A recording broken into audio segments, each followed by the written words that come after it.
Buenas tardes. Esto promete estar interesante en algunos aspectos. Hoy vamos a hablar un poco de lo que nos achacan a nosotros los malditos seres de ser infalibles y una miscelánea de cosas que se han dado en estos días. Así que como dice nuestro buen amigo el españolete de Mundo Desconocido, empecemos. Los puntos que quiero tratar hoy quiero recomendarles a todos ustedes, hay una excelente discusión en el video de Se los dijimos, Ratzinger abrió la trampa, acerca de cierta interpretación del Apocalipsis. Estos aportes, hay que reconocerlo, están magníficamente integrados entre Interregnum, Armando y el señor Sevilla, que se ha integrado últimamente a las discusiones. Yo les agradezco a todos ellos ese tipo de aportes, porque, lo he dicho N veces, hay gente aquí que sabe más de lo que yo sé. Yo tengo a veces el descaro de abrir un canal, hay quien prefiere contribuir a nuestra catolicidad nada más haciendo aportes en las redes sociales. Entonces, les recomiendo que vean eso, está muy interesante lo que describen ahí Interregnum, Armando y el señor Sevilla, de lo que probablemente se puede interpretar como cosas del Apocalipsis de los últimos tiempos, los últimos reyes, el Israel, etc. Ahora bien, el señor Interregnum ha abierto una serie de puntos muy interesantes entre nosotros, los malditos sedes, que es realmente lo que a nosotros nos debe de preocupar. Finalmente, todo se resume en dos cosas. Uno, la visibilidad de la iglesia, y segundo, el espinosísimo asunto de la jurisdicción. El señor Interregnum, él afirma desde su punto de vista, sus razonamientos son en sus deducciones que ya no hay jurisdicción, que esta está extinguida y que la teórica jurisdicción que hoy se ejerce es contraria a las leyes establecidas por los últimos papas. Esa es su tesis. Si bien sus argumentos suenan en principio coherentes o que siguen una cierta lógica, hay una serie de puntos que creo que se le escapan, pero no me voy a meter en eso el día de hoy porque yo todavía lo estoy estudiando hasta donde mis límites llegan. Esto sí es un asunto muy escabroso. El punto al que quiero llegar es: ninguno de nosotros los malditos sedes puede clamar de infalibilidad. Nadie. Todos nosotros, el más sabio de nosotros, lo más que puede ofrecer son meras posibilidades. ¿Por qué? Porque el único infalible en esta tierra es el Papa, y es precisamente lo que no tenemos. Entonces, ¿podemos estar equivocados en una serie de cosas? Sí, sí podemos. El que podamos estar equivocados en una serie de cosas, es decir, el argumento que se nos echa encima es: si no estás seguro de esto, de esto, de esto, a lo mejor no estás seguro de nada. Y no, en eso están equivocados. O sea, el que estemos equivocados en ciertas interpretaciones, como este asunto de la jurisdicción o el asunto de la visibilidad, no implica que también podamos estar equivocados respecto a lo que pasa en la supuesta iglesia de hoy, en la iglesia conciliar. Y voy a explicar eso un poquito desde el punto de la filosofía. Para esto necesitamos los conceptos de los cambios accidentales y los cambios sustanciales, o lo que es lo mismo, accidente y forma, tomado de la filosofía. Las imágenes que tienen aquí, por un lado, ya lo he dicho en otras ocasiones, pero esto es para los nuevos que no han visto mis videos donde explico un poquito de filosofía. Ahí está pintado un cuadrado blanco, negro sobre blanco, y está un triángulo. Del otro lado tengo una serie de cuadriláteros. Ahora bien, a lo que voy es a esto. ¿Qué es lo que hace a un cuadrado ser cuadrado? ¿Cuál es la esencia de un cuadrado? La esencia de un cuadrado es que tenga cuatro lados, todos ellos iguales, idénticos en tamaño obviamente, y que además estén acomodados de tal modo que entre sí formen ángulos de 90 grados. Eso es la esencia del cuadrado. Si se fijan, del otro lado tengo ahí una serie de cuadros. Por ejemplo, el rectángulo cumple una de las definiciones, todos son de 90 grados, pero sus lados son desiguales, no es un cuadrado. Luego, un rombo puede que tuviera los lados iguales, sí, pero sus ángulos no están a 90 grados, no es un cuadrado. Lo mismo un romboide, un trapecio definitivamente no puede serlo porque sus lados ni son iguales, ni están a 90 grados, ni un trapezoide. Entonces, lo esencial al cuadrado, lo que hace un cuadrado ser cuadrado, es precisamente dos cosas, dos condiciones sin las cuales no, sine qua non, no hay cuadrado. Ok. Vamos a definir qué es lo esencial. Lo esencial desde el punto de vista de la filosofía o lo que es su sustancia es aquello que al ser le otorga el ser o lo que es la razón del ser, aunque suene redundante. Ahora bien, vamos a expresar esto mismo de un modo negativo. La esencia es aquello sin lo cual el ser pierde el ser, o lo que es lo mismo ya no es el ser. Y lo accidental es todo aquello que al tenerlo o no tenerlo no le añade nada sustancial. Vamos a regresar aquí. El cuadrado que yo tengo de un lado es muy ancho en los puntos con los que está dibujado y fondo blanco, mientras que el otro cuadrado tiene un color salmón. Entonces, el color del cuadrado es accidental, uno es más grande que el otro, eso es accidental. Lo esencial es que ambos cuadrados tienen lados idénticos a 90 grados. Eso es lo esencial. Lo accidental es el color, el tamaño, chico, grande, viejo, nuevo, anciano, lo que ustedes quieran de esos cambios, esos son meramente accidentales. Ahora bien, si yo al cuadrado le quito una de las condiciones que lo hacen ser lo que es, y aquí viene lo muy importante, y espero que me sigan en esto, este cuadrado pierde el ser, ya no es, dejó de existir, ya no está en este universo, se esfumó, pereció, desapareció, lo desintegré, como ustedes le quieran llamar. Si a este cuadrado yo le quito un solo lado, ya no tengo cuadrado, tengo un triángulo. Pero el cuadrado ya dejó de existir, ya perdió el ser. Entonces, ¿por qué estamos tan seguros de ciertas cosas? Porque este tipo de razonamientos no hay modo nunca jamás que puedan ser contradichos. Es decir, jamás de los jamases, bajo ninguna circunstancia y en ningún universo concebible, ni siquiera para Dios que no se contradice, encontraremos nunca jamás un cuadrado de 3 lados. Nunca. O sea, haz lo que se te pegue la gana, hazle como quieras. No hay cuadrados de 3 lados, punto. Entonces, lo que hace un cuadrado ser cuadrado, lo que le es esencial es que tenga todos sus lados del mismo tamaño y en ángulos de 90 grados. Ahora bien, fíjense en estos cambios aquí. Tengo una silla de mi lado izquierdo. ¿Qué es lo esencial a una silla? ¿Que sea de madera o que sea de metal? No, eso es meramente accidental. ¿Que tenga 4 patas o que tenga una como en este caso? No, eso es meramente accidental. ¿Que esté forrada de piel, de tela o que no tenga forro? No, eso es meramente accidental. Lo que hace, les dejo a ustedes la tarea de deducir lo que hace esencial a una silla, pero aquí les va lo interesante. Si a esa silla yo le quito el respaldo, ya no tengo una silla sin respaldo. No la tengo. La silla dejó de ser silla, perdió el ser, ya no es silla, ahora lo que tengo es un banco. La silla, ¿qué pasó con ella? Desapareció de este universo, no hay silla. A ver, no sé si me explico. En este universo ya no está esa silla, punto. La desintegré, la desaparecí, la transformifiqué, lo que ustedes quieran. Ya no hay silla, ahora hay un banco donde antes había una silla. Es esencialmente distinto, nada más por el respaldo, sí, nada más por el respaldo.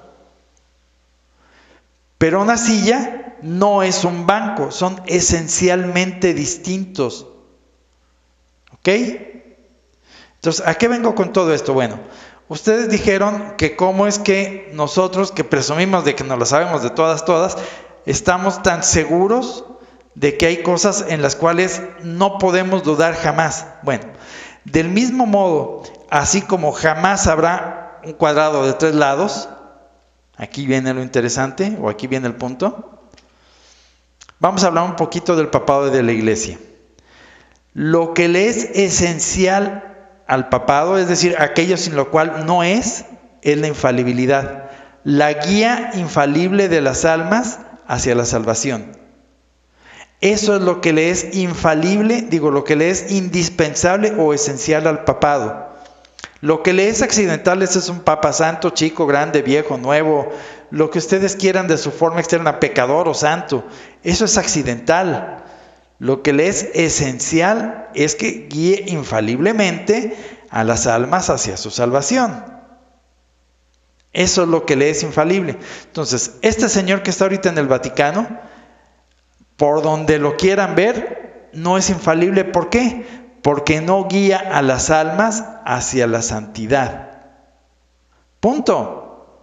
Se equivoca en ese camino y adrede. Entonces, ese señor es infalible. Y dado que no tiene lo que le es infalible, no hay papa. Así como una silla sin respaldo, no hay silla, ahora hay banco. Un papa sin infalibilidad no empapa. ¿Qué es? Un demonio, por llamarlo de algún modo. Ahora bien, lo que le es esencial a la iglesia, aunque no es el único atributo, es que ésta sea infalible en su enseñanza hacia la santidad. Eso es lo que le es esencial.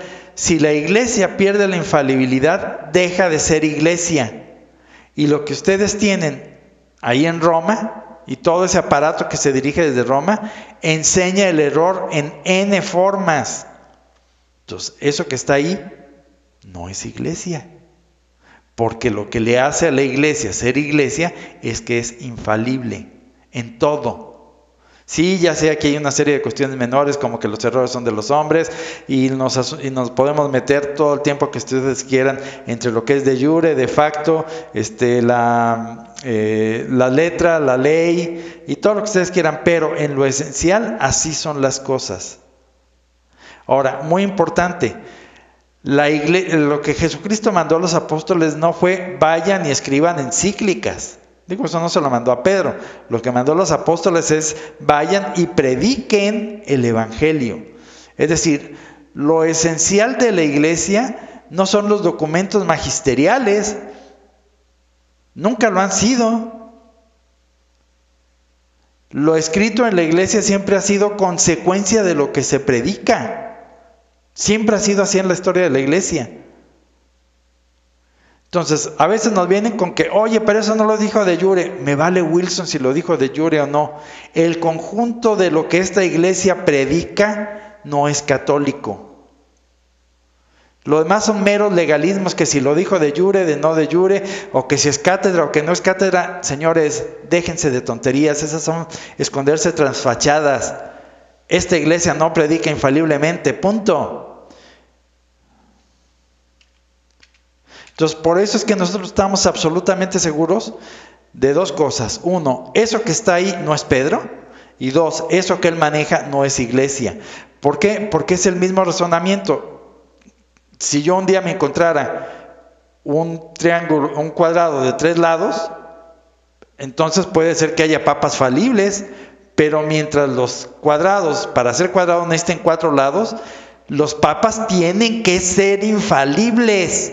Punto. Hazle como quieras.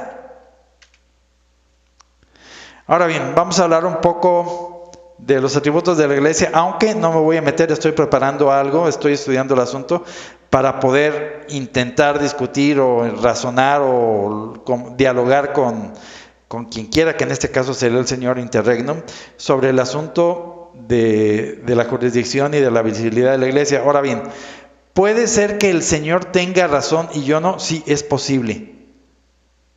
Ninguno de nosotros es infalible. ¿Puede ser que él esté equivocado? Sí, también es posible.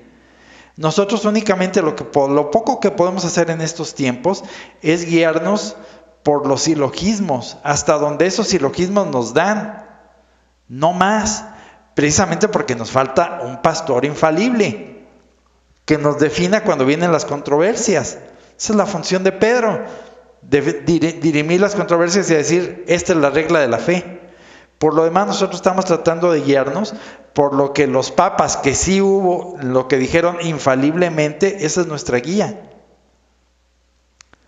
Ahora bien, un punto importante es que una explicación, y esto tomado del método científico que normalmente lo utilizan en asuntos no religiosos, pero tiene razón. Para que una teoría pueda ser considerada como una válida explicación de la realidad, es decir, como una posible ley, tiene que ser coherente y tiene que explicar absolutamente todas las fases del fenómeno. Si deja un solo punto del fenómeno sin explicar, esa explicación es errónea. Por lo tanto, la teoría es inválida, por lo tanto no es ley, por lo tanto no hay verdad. Ahora bien, lo que sea que tratemos de explicar de la Iglesia, tiene que cubrir estos atributos, tiene que cubrir su infalibilidad, su inmutabilidad. Tiene que hablar de una institución perfecta, tiene que ser visible y tiene que ser perenne. Voy a dar un par de citas de Santa Brígida de Suecia que yo doy por buenas, aunque sé que es una revelación privada, pero es coherente con otras cosas. Lo digo porque el señor Interregnum dice, o hasta cierto punto tiene razón, no tenemos que guiarnos por las citas de revelaciones privadas. Para eso tenemos la fe católica, es decir, axiomas, dogmas y demás.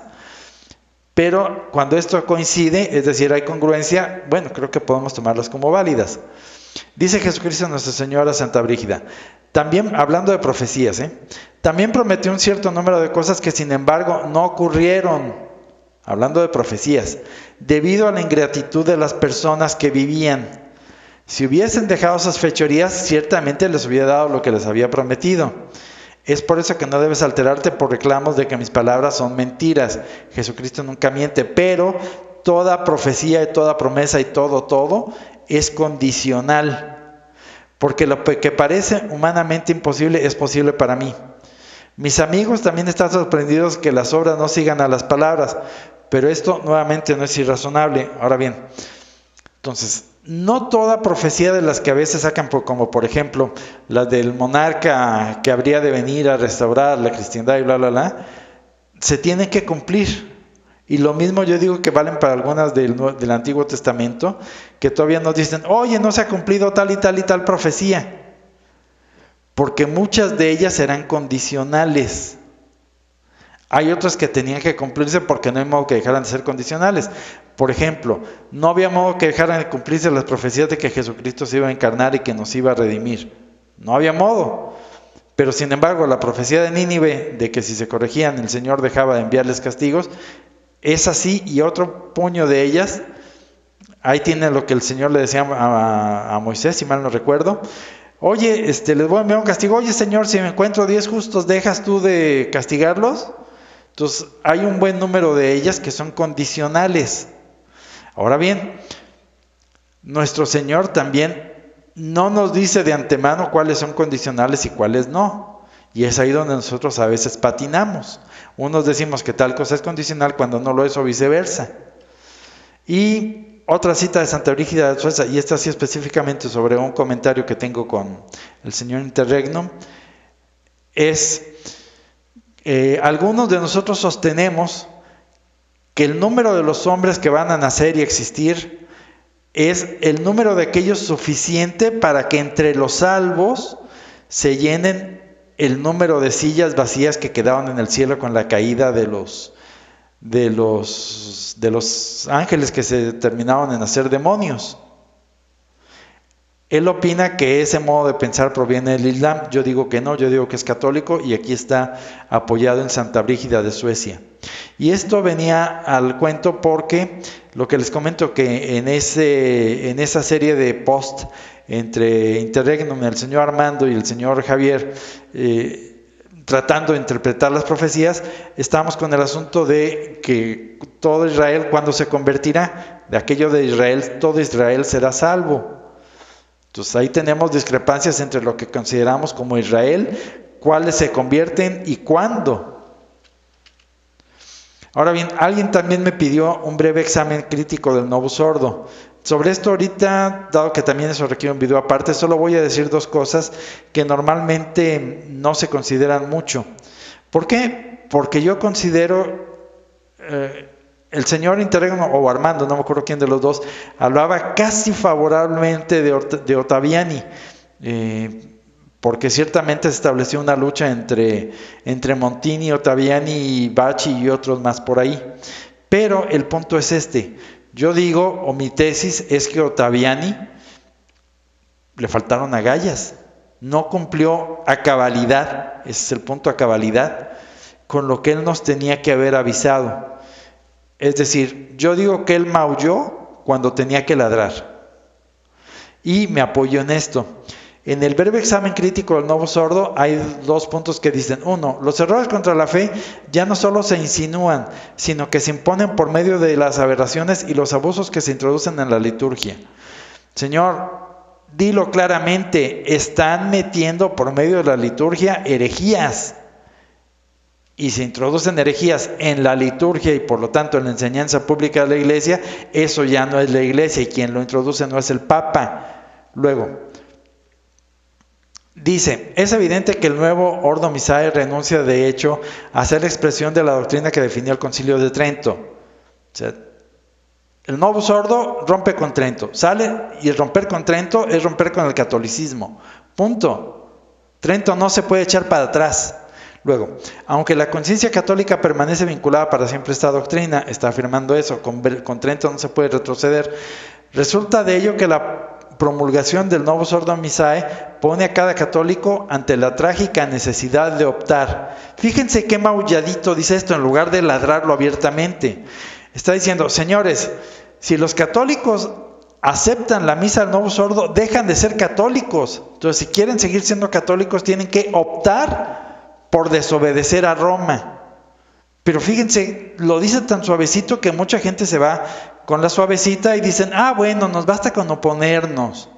No, Ottaviani no lo dijo a las claras, señores, los que sigan asistiendo al nuevo sordo dejan de ser católicos, punto. Por eso dice optar, pero lo dice muy suavecito, en voz muy bajita, como si YouTube lo vigilara, que en su caso lo vigilaba a Montini. Entonces, yo no creo que Ottaviani haya luchado con la intensidad que debía, o por lo menos no nos expresó las conclusiones que sí nos tuvo que haber expresado y que otras gentes, como el teólogo de hierro, sí nos dijeron.